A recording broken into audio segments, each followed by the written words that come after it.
Bonjour, j'espère que vous allez bien. Nous allons corriger ensemble le QCM sur les cellules eucaryotes et prokaryotes. Question 1. Définir une cellule eucaryote. Nous voyons en dessous deux schémas, un de cellule eucaryote à gauche et un d'une cellule prokaryote à droite. On peut voir sur le schéma de la cellule eucaryote qu'il y a un noyau au milieu.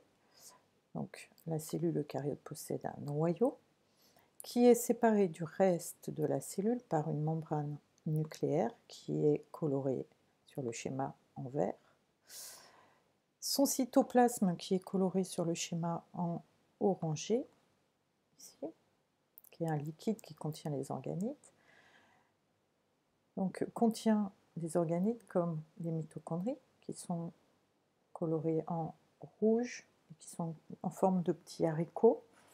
Les ribosomes qui sont ici en petits points bleus et le réticulum endoplasmique et l'appareil de Golgi qu'on ne voit pas proprement représenté sur ce schéma. Donc si on récapitule, la définition d'une cellule eucaryote est une cellule qui possède un noyau séparé du reste de la cellule par une membrane nucléaire. Son cytoplasme contient de nombreux organites comme les mitochondries, les ribosomes, le réticulum endoplasmique et l'appareil de Golgi. Question 2. Définir la cellule prokaryote. Donc, si on regarde, on voit aussi que celle-ci possède un noyau. Par contre, la différence est que le noyau autour ne possède pas de membrane, dépourvu de membrane, et constitué d'un chromosome. Son cytoplasme, qui est toujours en orangé, contient uniquement des ribosomes, en petits points bleus représentés ici, et des vacuoles. Pour récapituler, la définition d'une cellule prokaryote, c'est une cellule qui possède un noyau dépourvu de membrane et constitué d'un chromosome. Son cytoplasme contient uniquement des ribosomes et des vacuoles. Question 3. Caractériser la structure d'une cellule prokaryote. Donc, observons bien le schéma de la cellule prokaryote. Possède des ribosomes. Oui, on peut le constater ici. Possède un noyau vrai délimité par une membrane? Non. Possède un seul chromosome? Oui. Possède une structure rudimentaire? Rudimentaire, ça veut dire simple? Oui. Ce n'est pas considéré comme une structure complexe. Donc les trois caractéristiques d'une cellule prokaryote sont: possède des ribosomes, possède un seul chromosome, structure rudimentaire. Caractériser la structure d'une cellule eucaryote. Donc une cellule eucaryote possède elle aussi des ribosomes, on peut les voir ici, tout comme la cellule prokaryote. Possède un seul chromosome? Non, elle est plutôt à posséder deux N chromosomes. Possède un vrai noyau avec X paires de chromosomes? Oui, tout à fait, ici. C'est une structure plutôt complexe que simple. Donc, les caractéristiques d'une cellule eucaryote sont: possède des ribosomes, possède un vrai noyau avec X paires de chromosomes, structure complexe.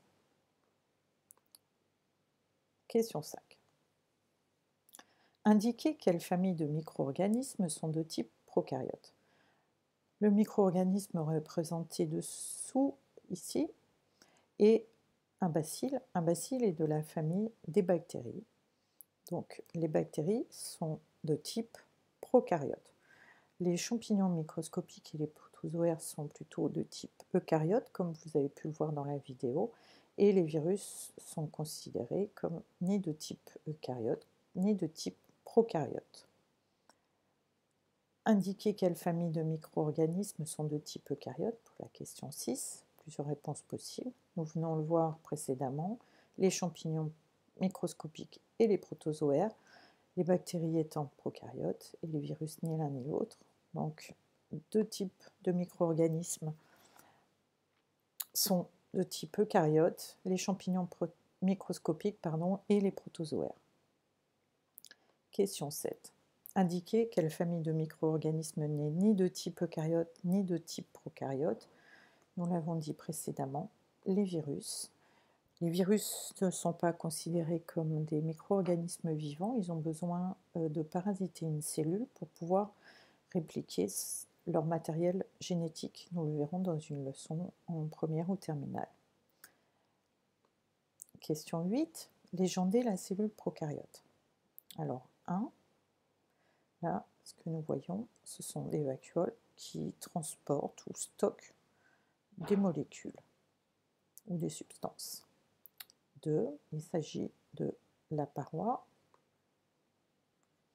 3. Qui est au centre et enroulé sur lui-même, c'est le chromosome, ça ne laisse aucun doute. 4. Qui indique le liquide qui est à l'intérieur de la cellule, c'est le cytoplasme. Et 5, qui représente ce qui entoure la cellule, c'est la membrane plasmique. Et enfin, la question 9, que je vais monter un petit peu pour avoir toutes les légendes. Alors, le 1 qui entoure le noyau, ici, c'est la membrane nucléaire, qui est en bas. Le 2, donc ça nous représente le noyau.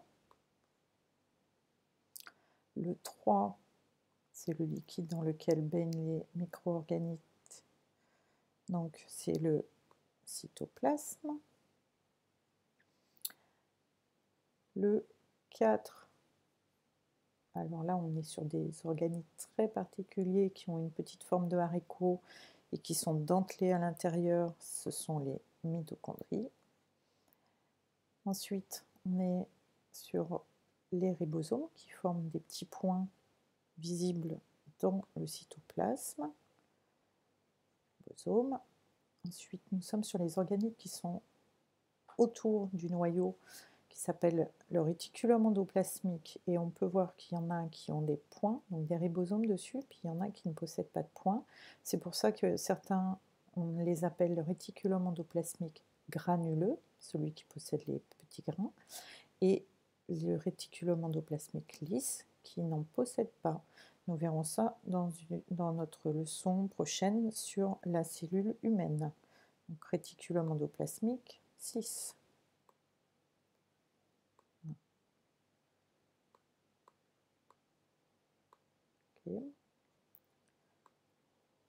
Ok, petit bug.